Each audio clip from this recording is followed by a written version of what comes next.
Bodybuilding is not just a sport. It is a way to live one's life, to reach for that moment of perfect symmetry and dimension. Welcome to the cult of the body. Bodybuilding is a tremendous thing when you realize that you have a hand, you have the power to create your body the way you want it. Today on stage, you have to be as big as you can be, as muscular as you can be, as ripped you can be, and as freaky as you can be. I think that we are a little bit obsessed. Bodybuilding is not body destruction. If anyone thinks that there's no drugs in all sports, they're living in a vacuum. I am 100% drug-free. Bodybuilding gives you power, gives you energy. I really respect these guys that go out there and do it naturally because they've really got to pay attention to their diet and their supplements. And I'll pick poses that are going to make me look bigger than I really am. Because that's what this sport is all about. It's a sport of illusions. I don't want to sound cocky or anything, but I'm going to go out there expecting to win.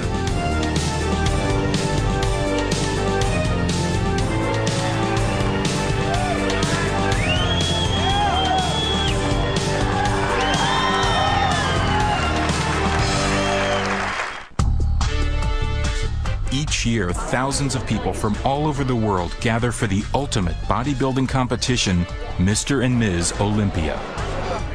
The Olympia Expo hawks fitness products, and celebrity bodybuilders are on hand to inspire hungry fans. Whether you're a fitness buff or a 98-pound weakling, the Olympia delivers muscle, mass, and mania. This is our Super Bowl bodybuilding and fitness right here.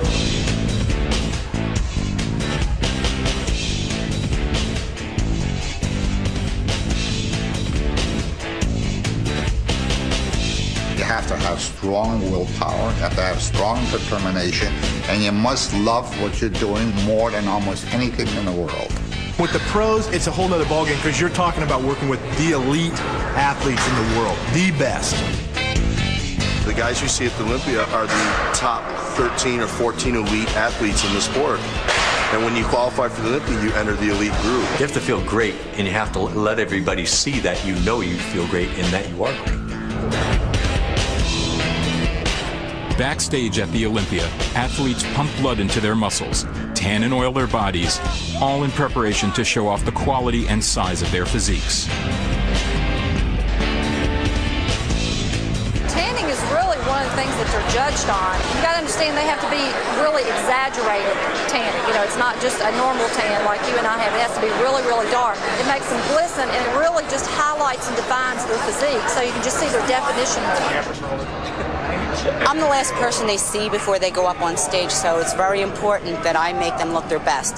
They're presenting that total package, therefore I must make sure every body part is completely in view. If there's too much oil in one spot and not enough on another, it's going to take away from their symmetry. It could do nothing but mess up their body, so all that time, effort, money that they put into their contest could be completely axed. A panel of IFBB judges await the start of competition. We judge them for their muscularity, for the symmetry, and their proportions and definition. There are 7 compulsory poses highlighting arms, legs, abdominals, and back. Each competitor tries to emphasize their strengths and hide their weaknesses. Size in itself won't make you win.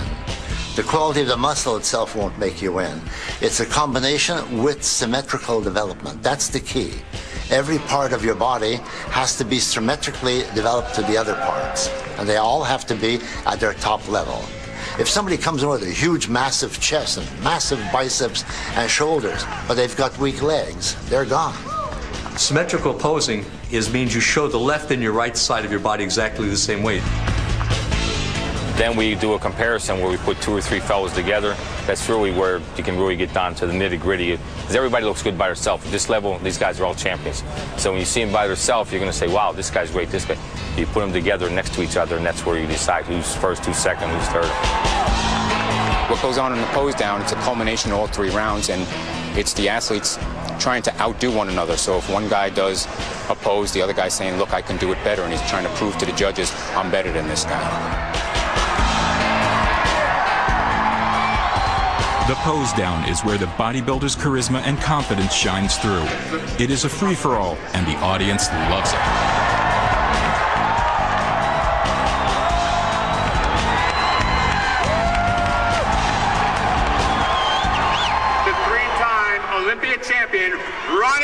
The Olympia purse is $435,000 unevenly split between the men and women.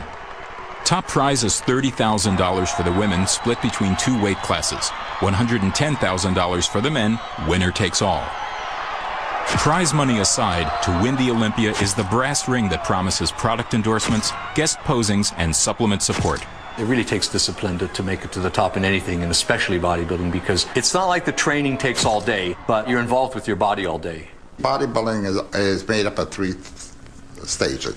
1 is a competitive sport. 2 is a lifestyle. And 3 is an art. Training begins at the gym. Gold's Gym in Venice Beach, California is considered the mecca of bodybuilding. Whether you are an amateur or a pro, the goal is to become ripped and shredded, to see the physiology and shape of the muscle through the skin. For some people, no matter how hard they train, if they do not have the proper genetics, they will never achieve the desired look. Genetics, you have to have proper skeletal system. They got to have wide shoulders, got to have narrow waist, hips. They got to be in proportion. See, what I'm doing is shoulders or delts. And the reason I wrap the dumbbells with these is because I can't really grip the weight during the course of the exercise because the weight gets pretty heavy on my hands. Bodybuilder Craig Titus has been training for 11 years, 8 of which has been geared towards becoming a professional athlete. Because I'm dieting, I'm just burning interstitial fat out of my muscle, shaping my muscle, and creating a look that I need for stage rather than trying to build, so I lighten the weight to avoid injury. See, that got heavy. That got heavy as hell. The idea is to sculpt your muscles to fit your skeletal frame, to have the least amount of body fat in proportion to actual muscle size. Heavier weight creates more mass. Less weight with increased repetitions creates more definition.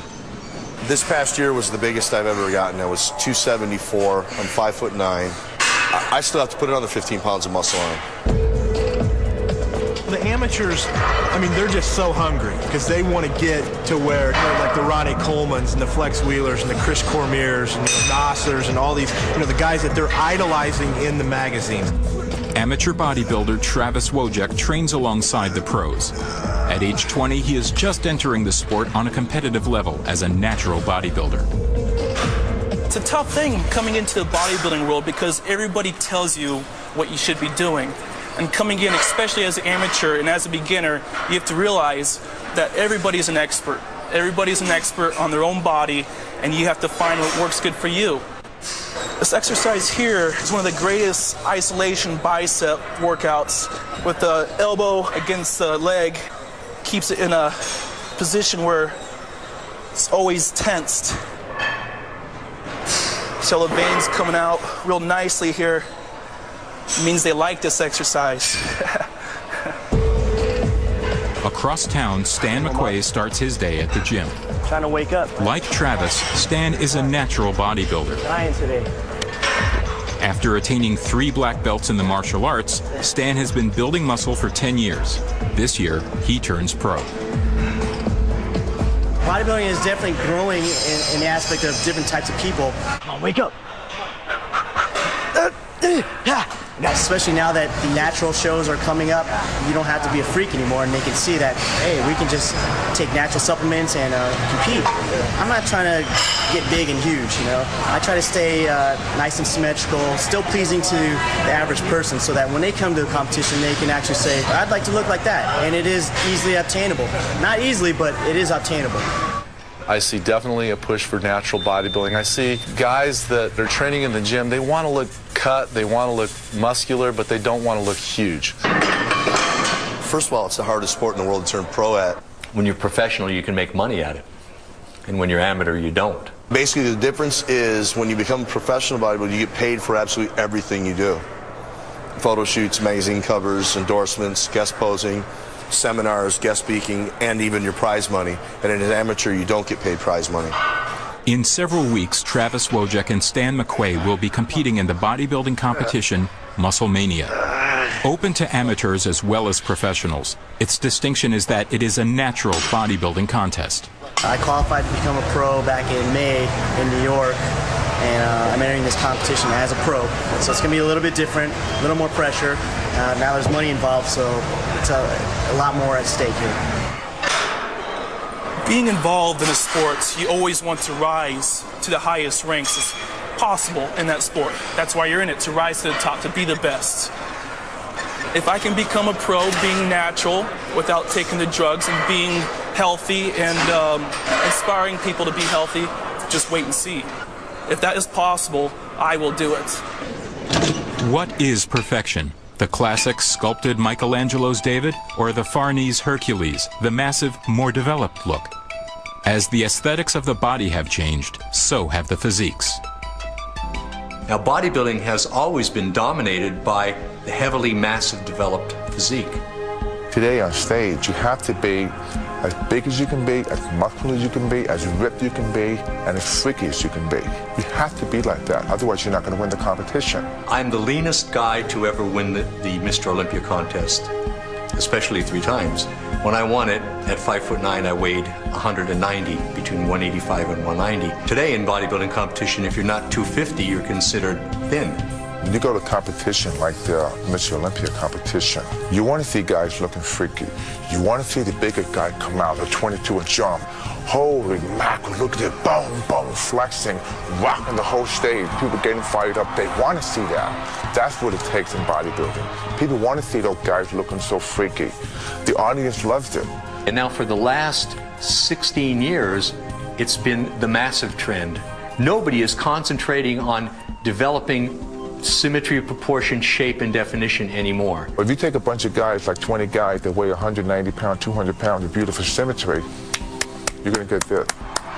Because people want to see the big guy. They want to get excited to see the huge muscles like a cartoon.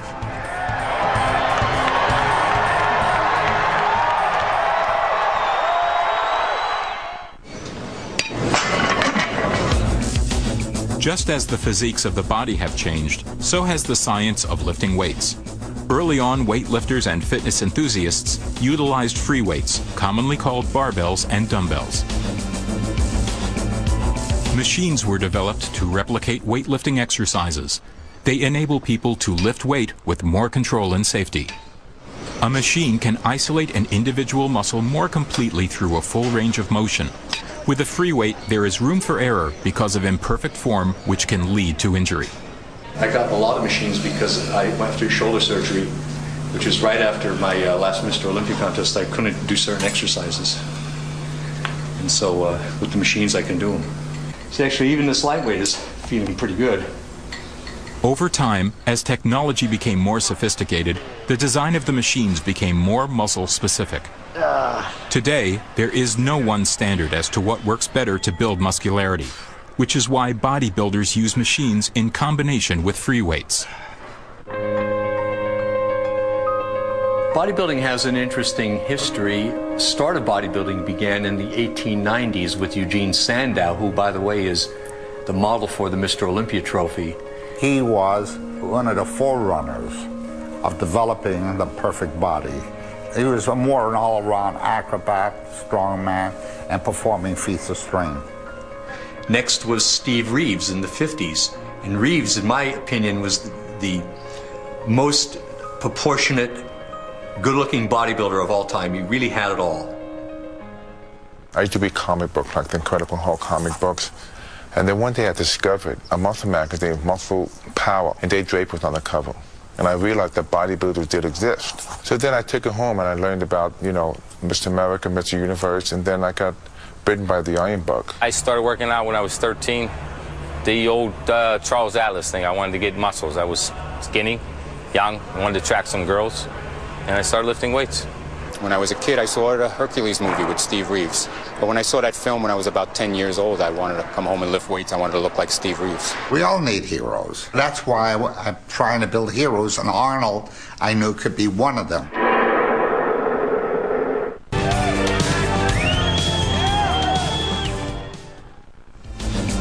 My relationship with Arnold and him with me is the complete story of my life work. I saw pictures of him in Europe. He was strong looking and he was big and bulky. And we were running the Mr. Universe contest in Florida, and I invited him to come. And actually, he came and participated in the event. He took second next to Frank Zane. And when I saw him on stage and met him, I knew that the man had an iron will, iron determination, wanted to learn badly, and I knew he loved the sport. 1968 for the Mr. Universe, when I beat Arnold, I guess that was when I made my mark in bodybuilding. And Arnold, he had just come to America. He was still very young. I think he was only about 21 years old. Couldn't speak much English and was what we call in bodybuilding smooth. He didn't have much definition. I think I was with him for a week after the show. I showed him how to pose, how to control his muscles, and so forth, and he really greatly improved, because he had a lot of muscularity, but he didn't know how to show it. And I said, Arnold, would you want to go to California? If I can send you to the old original Gold Gym, where a lot of our champions were training, you would be among them all, and you would be able to pick up a lot of their training methods and ideas and so forth. And he said yes. But Joe Weider told me, he says, he thought that Arnold would be the greatest bodybuilder of all time and for a long time. He dominated the sport for many years. Arnold did lots for bodybuilding.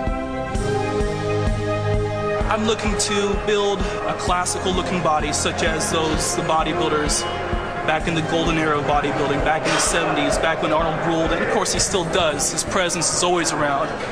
Here in the gym, Gold's Venice, touching the same weights that he has touched, sends a bolt of electricity through your body. I pay $535 for this 350 square foot room, 2 blocks away from the beach, 10 minutes away from Gold's Gym Venice. I get so happy to eat my food. This is my second meal of the day. Already had my rice. This is my chicken. I wake up in the morning. I plop down from the skyrise, grab my burner, and I walk on over into the bathroom, plug it in, turn it on, come over here. I boil my eggs. I have 7 eggs, 2 whole eggs, and 5 egg whites. 3, 6, and 7.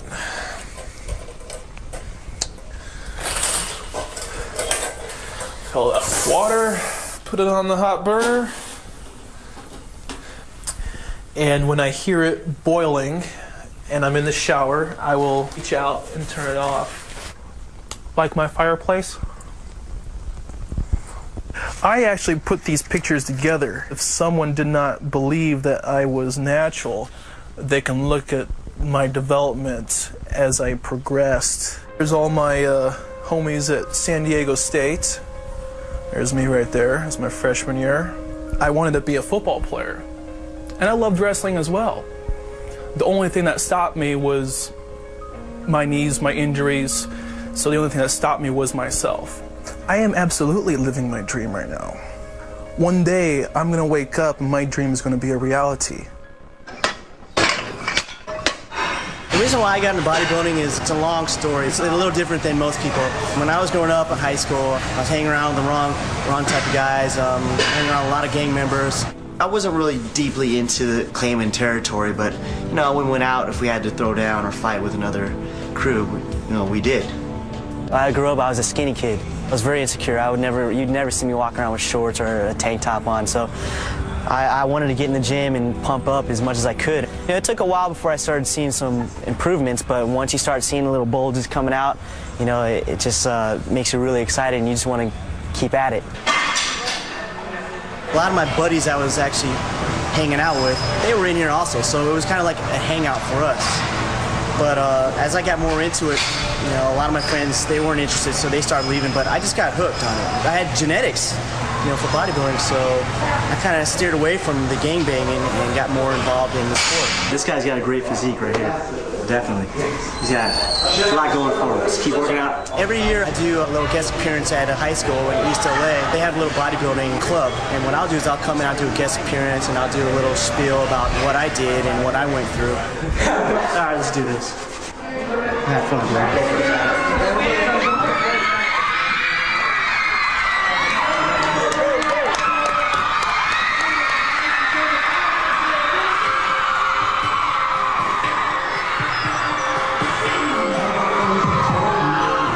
rippling muscles on male bodybuilders inspire admiration and attract a strong fan base. However, take that same aesthetic and put it on a woman's physique, and you have a different story.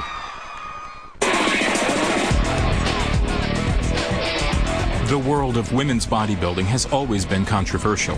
From the decrease in size of the purse to the increase of the size of the women's physiques, it is a sport that is in transition.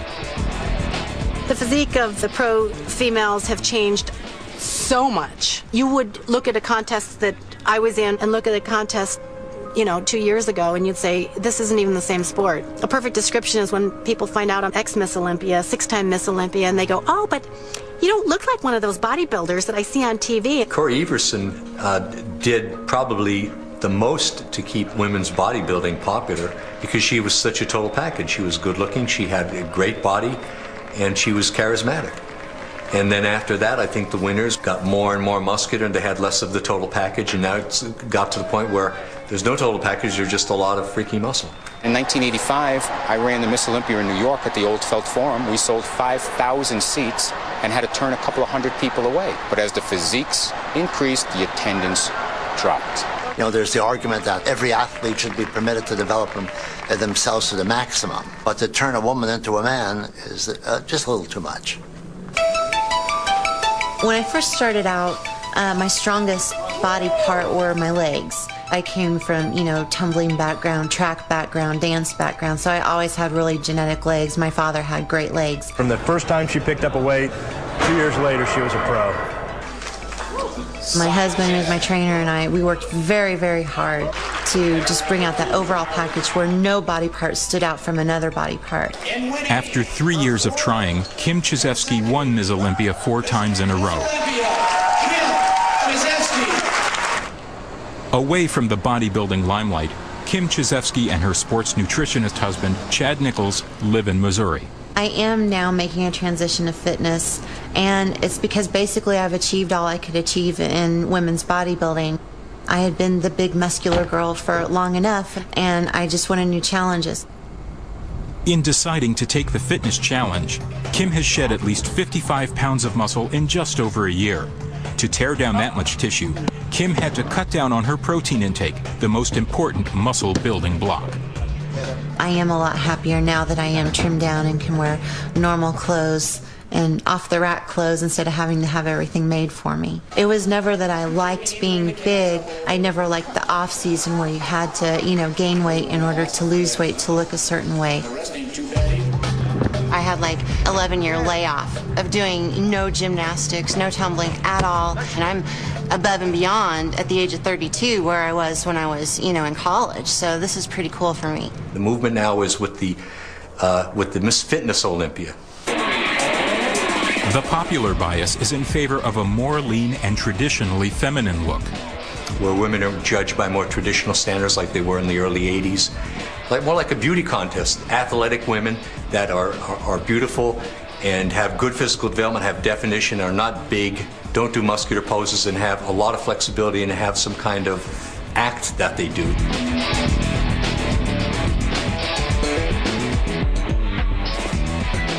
The prize money is up in the Miss Fitness Olympia compared to the Miss Olympia.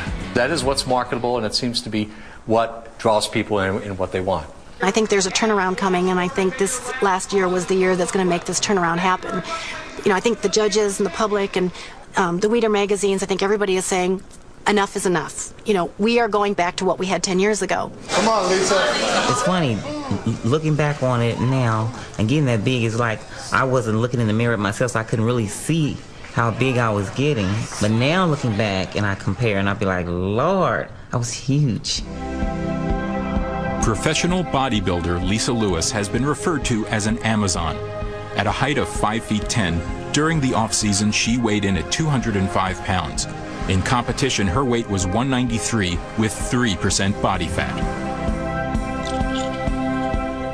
I'm 180 now. I like to come in competing at 160. The criteria is changing. They don't want the big girls anymore. They want us more defined, more detailed, simplifying our looks.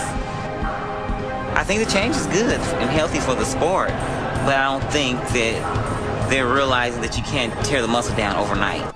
Today, bodybuilding is a billion-dollar fitness industry. Where did it all begin? The name Weider is synonymous with fitness and health. Right. Okay. So how to get people off the phone. Joe Weider is credited as the founder of the modern bodybuilding movement.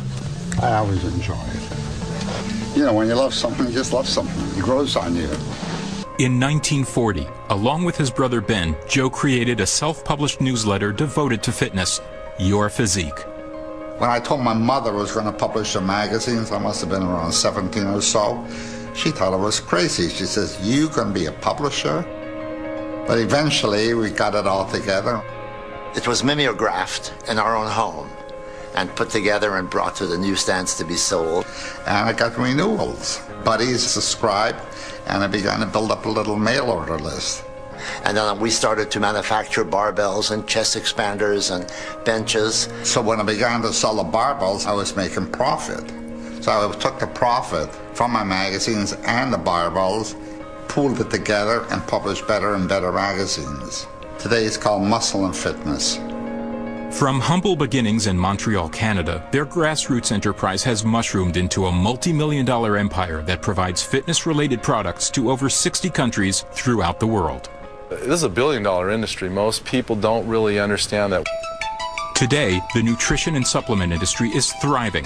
Inspired by bodybuilders, the fitness craze has taken the public by storm. From protein powders to fat burners, vitamins and amino acids, the science of nutrition has become as important as the workout itself. When you get involved in bodybuilding, you want to compete, you learn so much about your body, about every muscle, food, calories, everything.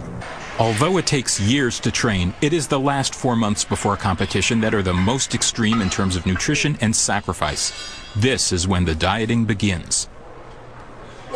Nowadays, people are smarter too with competing, where you don't starve yourself of everything. You have little bits of things that to maintain not having to go over the edge and binge. It's an incredible amount of work, and they have to get obsessed with themselves in order to do that. They are the masterpiece, so they have to be obsessed with themselves.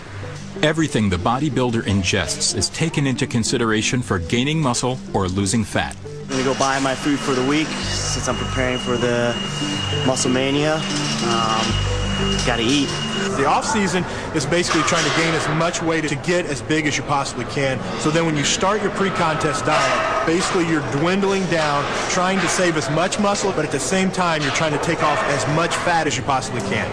Right now I'm looking for some steak. I like to take in some beef about 3 days a week to keep my calories high. I look for stuff that's really lean and inexpensive, of course. I usually go through about anywhere from 8 to 10 breasts a day. Broccoli, 3 pounds of broccoli. I go through this in about 3 to 4 days. I'm eating anywhere between 10 to 20 eggs per day. That's egg whites without the yolk. These guys pack on incredible amounts of muscle, and a lot of that is attributed to high-protein diet. Bodybuilders can eat in excess of 400 to 500 grams of protein daily. That is 6 times the normal intake. On top of that, to burn fat, they increase their metabolism by eating 6 to 8 meals a day. When you train, you're breaking down the muscle, and your body will strip amino acids from the muscle. So you've got to take a certain amount of protein to kind of counterbalance that. The hope is that you're taking enough protein in as you break down the muscle, that now the muscle is going to rebuild itself bigger. And so everybody that's coming in here day after day after day is breaking down muscle, trying to rebuild it so it's bigger and bigger. When I walk on stage, I will be polished and professional, and my physique will be absolutely complete because of my conditioning. I make sure that I'm absolutely as low in body fat as I can be before I walk on stage. Anybody can come in and train and lift weights and put on a lot of muscle. But when it comes to bodybuilding and showing what you've done that whole year, if you didn't get your diet down or your nutrition isn't perfect, whatever you've done will never show on stage because of the diet. It isn't right on the money. The diet is very expensive. Eating chicken and beef every day, it adds up. And if you don't have sponsors, it's very hard. Food alone is probably in the area of $600 to $800 a month. On top of that, all of your supplements, protein powders, your meal replacements, it's going to run you probably somewhere around $300 to $400 a month on top of all of your grocery bills. So it's not a cheap sport for sure. Supplements are very important to bodybuilding. Whether you're a professional bodybuilder or an amateur just starting out, A lot of the proteins and the nutritional products that are sold in bodybuilding stores, I mean, they're there for a reason, because they can actually supplement your diet cheaper and more effectively a lot of times than a meal can. When you work out day after day, there are 3 basic supplements that are the foundation of building muscle: protein, glutamine, and creatine. For instance, many of the protein powders contain 20 or 30 grams of protein per serving. Well, your typical chicken breast has between 20 and 25 grams of protein. An egg white only has 3 grams of protein. You have to eat 10 egg whites to get 30 grams of protein. Glutamine acts as a great muscle cell volumizer, and once again, I would definitely recommend it for people wanting to gain or lose. It also acts as a cell detoxifier. Creatine is a tried and proven nutrient that definitely enhances size at the cellular level, meaning it actually pulls fluid into the muscle cell, which is very similar to a steroid, but this is very natural and very safe. Just as important as nutrition and supplements, water plays a huge part in how a bodybuilder can manipulate his training to achieve that ripped and cut look. So your muscle's 70% water, and people forget this while they're training. So we're constantly drinking water. At least I am, anyway. Pre-contest, I usually try to get in about 1.5 gallons to 2 gallons a day of just water. More water in means more water out. It's the best natural diuretic there is. Water is a huge part. You can be very, very lean, between 3 and 5% body fat, but if you've got a little tiny bit of fluid in the subcutaneous layer of your skin, all of a sudden it has like a blur to the muscle. The less water you have in your system and the less fat you have on your body, you'll show more muscular definition. And there's another part to it too. It's called vascularity, where the blood vessel network in parts of the body stands out as well. The goal for most bodybuilders is, like you see, like in the gyms, the anatomy chart, wanting to achieve that paper-thin look so you can see every individual striation of muscle. Basically, striations are when you flex, you can see all the muscle fibers. I would say the last 24, 48 hours up until the show isn't the most healthy part of it, but it's a very short period of time. You go to extremes in preparing for competition, like water depletion and extreme low carbohydrate diets and getting very dehydrated. You're going to feel bad. A lot of guys will go 18 to 20 hours with no water whatsoever. What usually ends up happening is they're just drinking so much water, and then when they stop it, they just stop it. If you think you're in the worst shape of your life on stage, what's everybody else going to think? You have to feel good. You have to feel good about yourself, and you have to feel energy. The physical sacrifices that athletes choose to endure can eventually cause permanent damage to their internal organs. Why take the risk? But some bodybuilders take it too far. Because everyone wants to win. Everybody's looking for that little edge. And it's very difficult because if you're slightly off on the day of the competition, you're talking about a whole year's training down the toilet. It can make a difference from 4th place to 1st place. They would resort to anything, not bodybuilders, everybody, to get to be the best they could be. Anything to be the best? To win? The use of steroids in all sports is the dirty little secret that is not so secret anymore. What we do for a living is show off our muscle. And it's obvious what we're doing to get that way.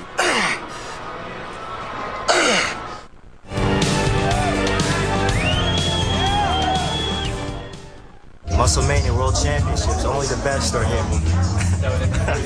Natural bodybuilding enthusiasts have gathered in Anaheim, California for the 10th annual Muscle-Mania Natural Bodybuilding Championships.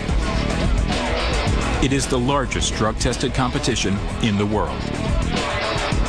The pro division is very tough. Everyone in here is top quality. It's a huge competition. There's over 200 competitors. It's the most I've ever been in. You know, the sport is definitely growing. As far as natural bodybuilding, it's growing big time. Natural bodybuilding is actually, I don't want to say harder because I'll get a lot of pro bodybuilders upset with me, but it's not easy. I really respect these guys that go out there and do it naturally because they've really got to pay attention to their diet and their supplements. Here with the Muscle-Mania, we have an unbelievable caliber of contestants. I'm just here to have fun. My goal is to be an inspirational bodybuilder. Show others you don't need drugs to be a great bodybuilder. It's just motivating people. Steroid use and bodybuilding, they're always going to go hand in hand. Basically, the breakdown is there's the non-tested shows and there's the tested shows. non-tested shows. They supposedly do random testing on competitors. The IFBB does random steroid testing throughout the year, so at any point in time, you know, an athlete's name can be drawn, and you've got to report. You've got literally a day to report to a doctor and take a drug test. And you just give them your name and wait line. All right, got a cup waiting for me. A name on it. Cool. And in the drug tested shows, they don't have random. It's the top 5 guys get tested automatically. So if you fail, you're out. No questions asked. Where's number 149? Is he in there right now? That's me. Is that you? I'm going next. Okay. So where goes? And 151's in there. For the Musclemania, I am in charge of drug testing. What happens is every competitor that goes on stage for the finals, they're asked to urinate in a cup, and the cup is labeled. We have nurse practitioners on hand to make sure that everything, the person that goes in is the person coming out. They seal them, and they get sent off to a laboratory in San Diego. I think it's great. Yeah. I think it's good. It's fair. Keeps everybody honest. Yeah. But there's some clever people who know how to beat these things. But it's better than not doing anything at all, so I think it's good. If somebody wants to compete naturally, I don't think we have a problem with that. No, not at all. The same way, but we don't, you know, if they're going to, you know, we don't put them down for being natural. I don't want to be put down for not being natural. But they do. But they do. They do. But they Exactly. do, yeah. To me, I'd rather just stay natural in the long run. You know, if you live to be 50, so I won't have to worry about having problems due to steroids. Anabolic steroids, human growth hormones, insulin. Whether organic or synthetic, steroids are based on increasing the levels of the male hormone testosterone to expand muscle density and strip down body fat beyond what normal levels of testosterone will do. If you take small amounts and you're medically supervised, I think that you basically can get stronger and healthier. I mean, steroids were developed to help people after surgery gain muscle mass back. And then they figure, well, if a little is good, then a lot more is a lot better. Not true. That's when it gets dangerous, is when you take high amounts for long periods of time. We are not drug-free, but neither is any sport.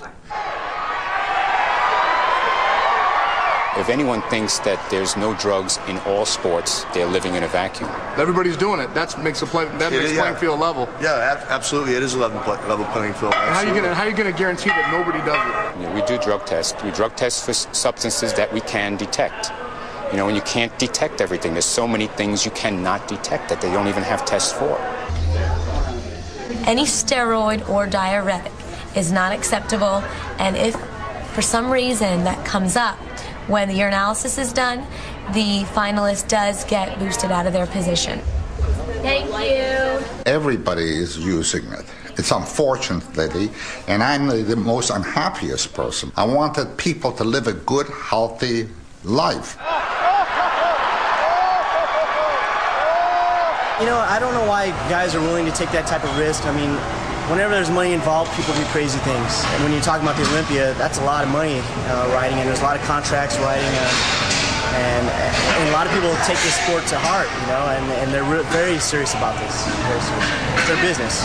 And so this is where the sport has gotten as far as drugs, at the expense of just getting more and more size, more and more hardness. It's the same reason why I'm coming into the sport and staying natural.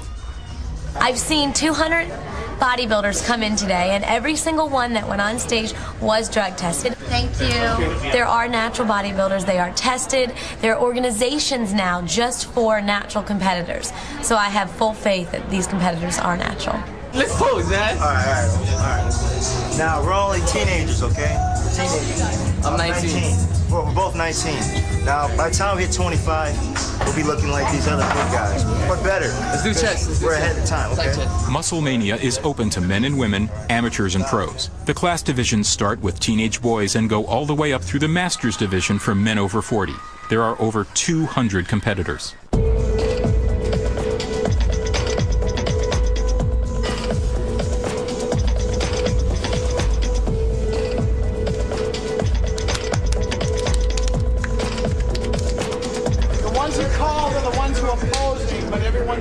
The camaraderie here is really good. Everyone helps each other. That's what's great about it.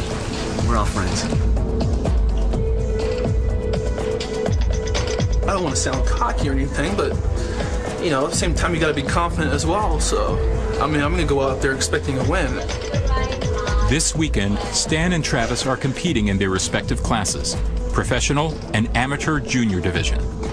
As a pro, Stan has the possibility of walking away with $10,000 in cash and prizes, while Travis, as an amateur, has the glory of the title, which gets him one step closer to turning professional.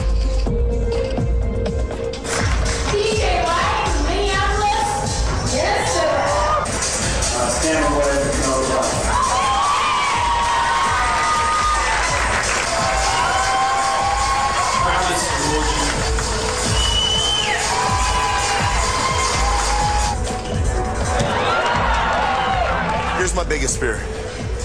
You've got 40 guys in the show, and what they do is they line us up on the side of the stage, and there might be 1,000 people sitting in the audience looking at us in our underwear, basically.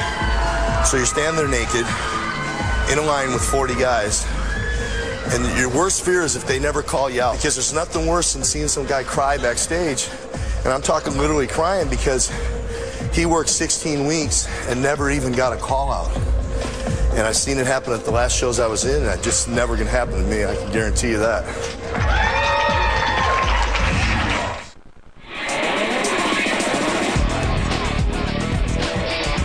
At Musclemania, 200 competitors are narrowed down to the top 5 in all 14 divisions.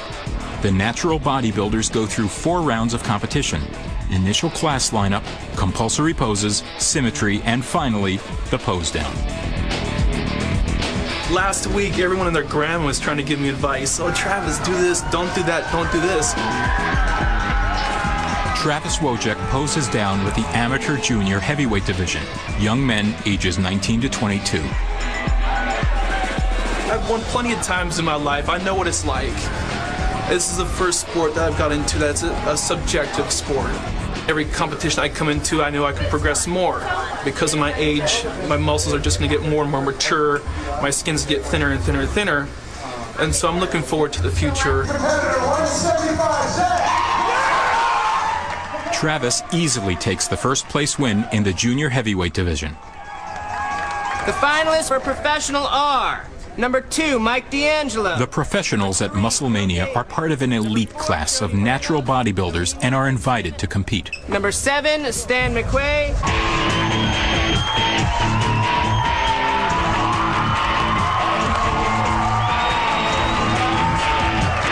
This is the hardest, most grueling thing when you're on stage. People don't realize how hard it is.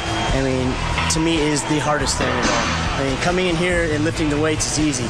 Doing the dieting is fairly hard. But when it comes time to get on stage and flex and blow all the air out for a good 15 minutes, oh, that's a workout.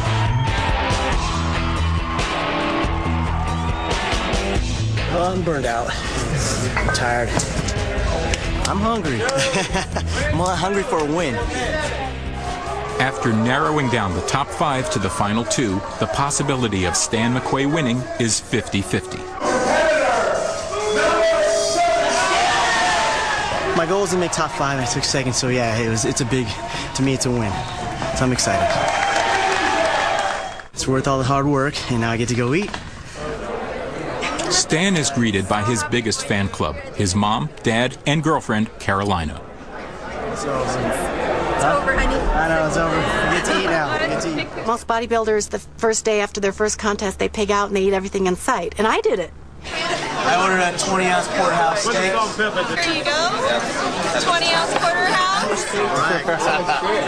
I'm ready. You're a lucky man. We don't eat like this all the time, but every once in a while it's okay. When the competition is over, the crowds have all gone home and the diet has been broken. It is just a matter of days before the bodybuilder heads back into the gym to begin the cycle all over again. I really don't know as far as what direction I'm going. You know, I'm still new to the sport. I'm here to make some money just like everyone else. I get to travel around the world and help promote the sport of natural bodybuilding. Bodybuilding is opening people's eyes to what's possible for the body. It sets you up for a training experience the rest of your life. It is a world-accepted, a world-recognized sport activity. Bodybuilding has completely changed American culture. More gyms are open, more people are training, men, women. My dream was to come to California and be a world champion bodybuilder. That's what I wanted more than anything. That's where I'm sitting right now. Bodybuilding is about the process and the technique to take your body and mold it into perfection. Regardless of whether you consider bodybuilding a sport, a lifestyle, or an art form, The bottom line is that to be a bodybuilder, you must have discipline, focus, and an utter belief in yourself.